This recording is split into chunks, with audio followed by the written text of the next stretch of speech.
Ayun mga ka-forklift at iba pa. Pinalot ko ang buong makina. Ang galing ko talaga. Pero flywheel lang ang kailangan kong tanggalin. Ang naging problema ko kaya ipinalot ko ang buong makina. Hindi kompleto yung gamit na nadala ko. Kaya napilitan akong ipulot yung buong makina. Pero flywheel lang ang aking gagawin, yung flywheel ring gear. Kasi ang nangyari dito, ayan o. Ayan. Pag napa-tiyempo dito yung Bendix drive ng starter, hindi na siya nag-i-start. So, kapapalit ko lang ng Bendix drive nun. Baka masira na naman. Ayun. So, ito assembly. Naghanap ako ng ng gear lang kasi pag assembly mahal. Hindi to yung typical na flywheel ng mga sasakyan natin na yung mga sasakyan natin pang forklift to. Yung sa flywheel ng ating mga sasakyan hindi ganito ang style nun. Yan ay ibang style nun. So ito itatry kong palitan ng gear lang at pwede naman tanggalin ko lang itong mga welding na to. Okay, ito yung pamalit ko. Nakabili ako ng gear lang, mas mura-mura ang gear kaysa sa assembly. So yun nga lang, pag ikaw ay magpapalit nito ay magtatanda ka kasi ito ay nakasit up na doon sa naka-align na doon. So magtanda ka din para sigurado kung saan ang orientation ng gear, kung saan ka pwedeng magtanda, edi magtanda din para sigurado. At ito ay tinandaan ko, ayan. So dito ko itatapat yung gear, and then may tanda pa rin ako. 4 yung ginawa kong tanda na yan. Okay, so tatanggalin ko muna. Iga-grinder ko muna to. Update ko mamaya.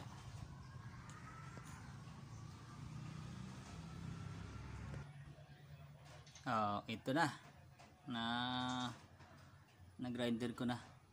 So gagamitin na natin ng acetylene. Acetylene natin na paikot. Initin natin para matanggal siya. So alam ko marami na nakakalam nito, pero para sa mga baguhan, hindi isang guide din lang. So iinitan ko ng yan, ng acetylene para matanggal. Okay.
Ayan, natanggal ko na.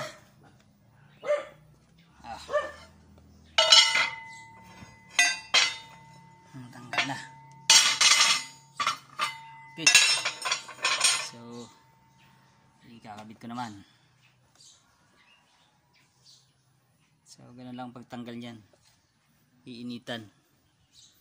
Hindi ito masyadong mahirap tanggalin eh. Hindi kagaya dun sa mga sasakyan natin na ang kapal, napakakapal ng ganito.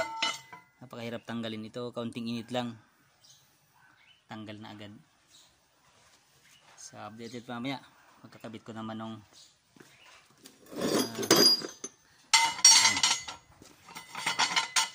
okay. May ulit.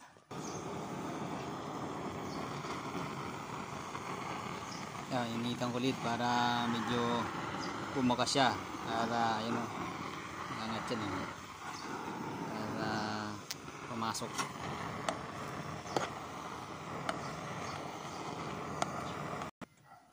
Ito na siya. So nag-shoot na. Pantay lang natin dito, tapos hahayaan ko lang siyang lumamig ng kusa para maghigpit ulit siya, mag-fit ulit. And then pagka malamig nang, saka ko na lang i-welding ulit dito sa gilid. Yung tanda ko ayun hindi yata pantay ay yung tanda ko, naku hindi nga pantay, wait lang, diba pantay? Ayan, pantay na nga ba? Ayan, pantay na yung tanda ko.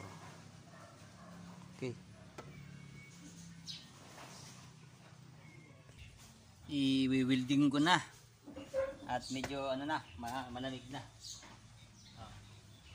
Hawakan ko na, welding naman.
Oh, ito, okay na, okay na. Okay na siya. Di kakabit na lang. Okay. So, ayun, mga ka-forklift at iba pa. So, ayan yung pagtatanggal at pagkakabit ng flywheel ring gear ng forklift. Toyota 4Y ang engine. Toyota LPG forklift. So, mamaya ikakabit ko na lang dito. And ready to go na. Ayun, salamat, salamat. Mabuhay!